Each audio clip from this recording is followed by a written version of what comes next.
So Anker just dropped this 100-watt desktop charging station, and let me tell you, it's been generating some serious buzz across the internet.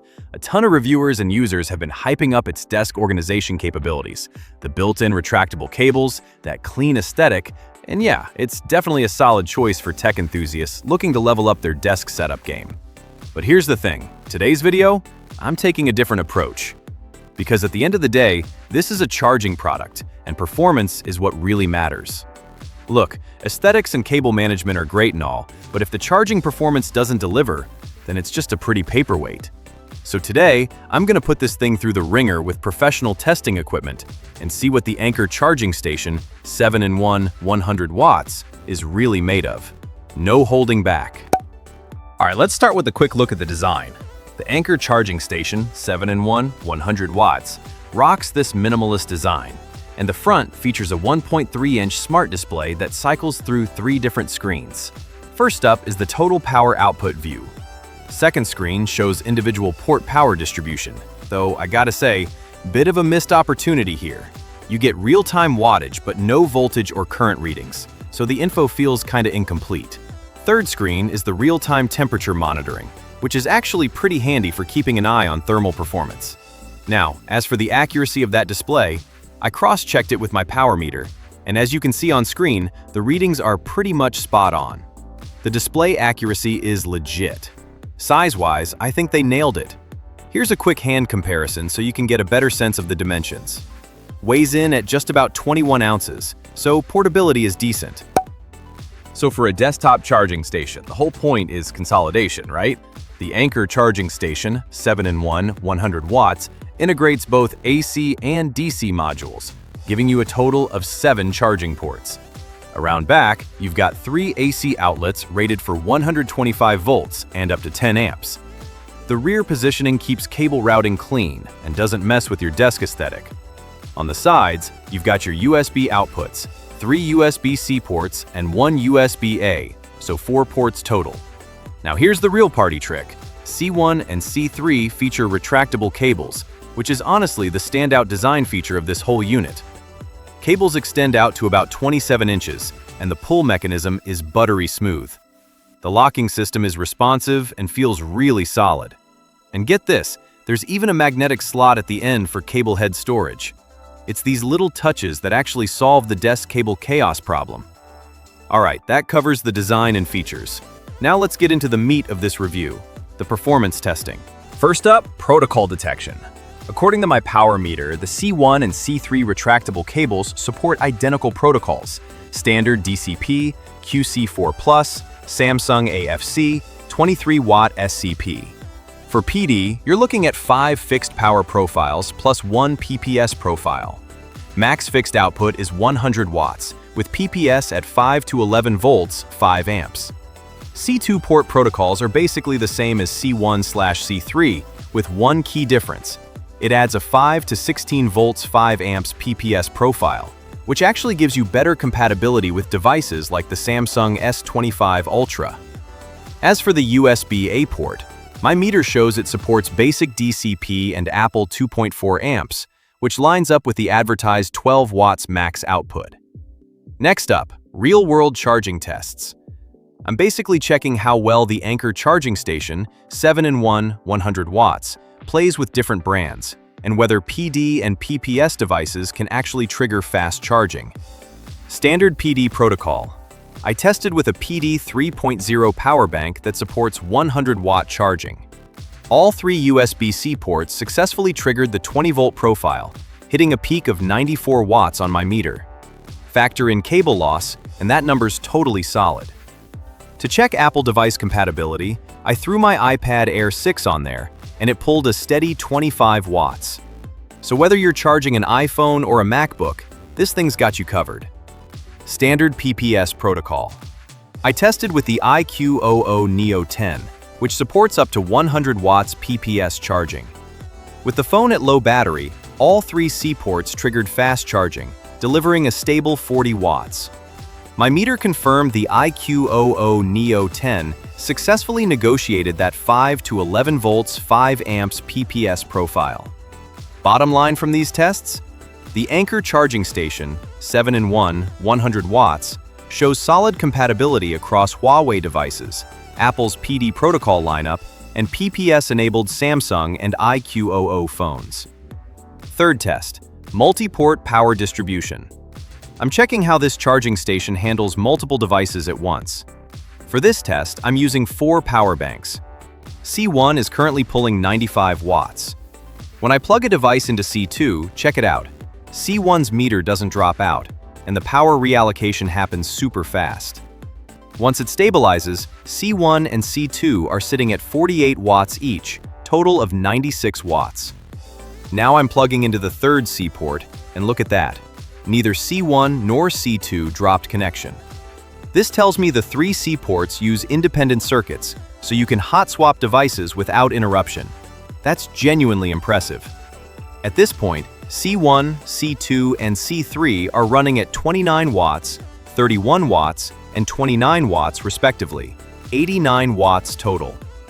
Finally, I'm powering up that USB-A port, and still, no dropouts on C1, C2, or C3. I gotta give Anker credit here. The multi-port distribution is rock solid. Alright, basic tests are done. Now we're diving into the core performance analysis. In this section, I'm going to stress test this charging station with professional equipment and break down the actual performance with hard data. First test, power headroom. I'm using the C2 port for this test, starting at 100 watts baseline and incrementing current by 0.01 amp steps. Max output I measured was 105 watts at 5.3 amps. Based on the rated power, that's a 5% headroom. Overall power ceiling is pretty middle of the road. Honestly, a bit conservative. So for laptop charging scenarios, I'd recommend keeping your power draw under 100 watts for the most stable experience. Second test, conversion efficiency. At 220 volts input, I measured 6 different power levels, and efficiency ranged from 83.42% to 92.72%. Now, we all know conversion efficiency is one of the most critical metrics for judging a charger's quality. Higher efficiency means better energy conversion, which translates to less heat when the charger's pushing high wattage.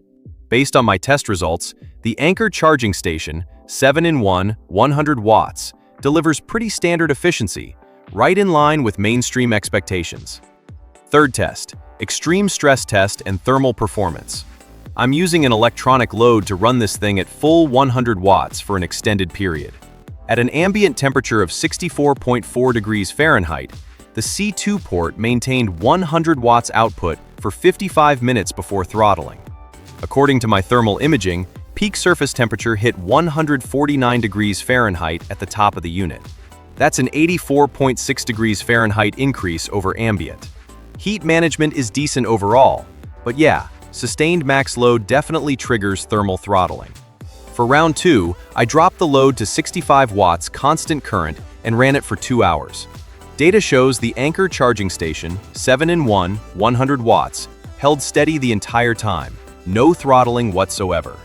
Combining both test results, this unit can definitely handle laptop charging, but if you need sustained power delivery for over 2 hours, I'd recommend keeping your laptop's draw under 70 watts to avoid thermal throttling. Fourth test, output ripple.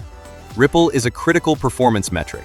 It directly reflects the charger's internal quality and design sophistication. At 220 volts input, I captured oscilloscope data from all 3 C ports.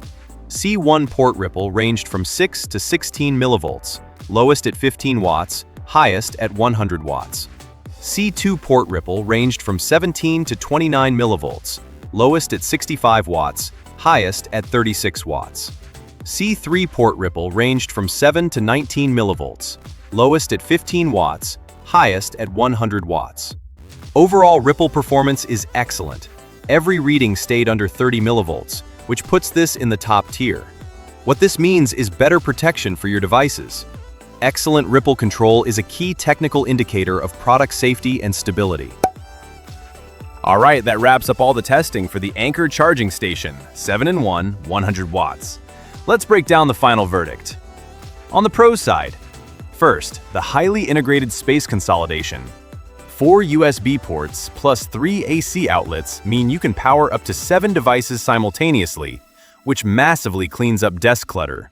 The high-res display shows key metrics at a glance, which is genuinely useful for everyday monitoring. Second, solid charging compatibility. It supports high-power PD and PPS protocols, and tons of brands have adopted PPS now. IQOO, Xiaomi, Samsung, even Oppo can all trigger fast charging. And if you're deep in the Apple ecosystem, whether it's a MacBook or iPhone, the Anker charging station, 7-in-1, 100 watts, handles it flawlessly. Third, excellent output ripple. My instrumentation confirmed all values stayed under 30 millivolts, top-tier performance. Excellent ripple not only means better device protection, but it also reveals the real engineering quality behind this charging station. On the con side, first, the 100 watts max output feels limiting. High-power devices are everywhere now.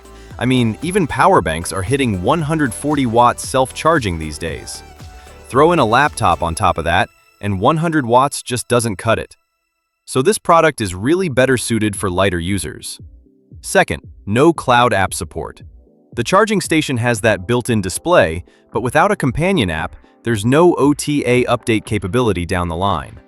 Features like protocol control or custom port power allocation just aren't on the table, which is a bit of a letdown. Overall, the Anker charging station 7-in-1 100 watts isn't a perfect product, but it does nail one specific pain point: trading reasonable size for complete desk organization. It doesn't chase specs blindly. Instead, it actually understands user scenarios and solves real-world problems with smart engineering. From a performance standpoint, the charging protocol compatibility, multi-port distribution stability, and output ripple control all hit excellent marks. You can confidently charge a wide range of devices with this thing. If you're a lighter user who values a clean desk setup, this product is genuinely worth considering. Alright, that's it for this video. Catch you in the next one. Peace!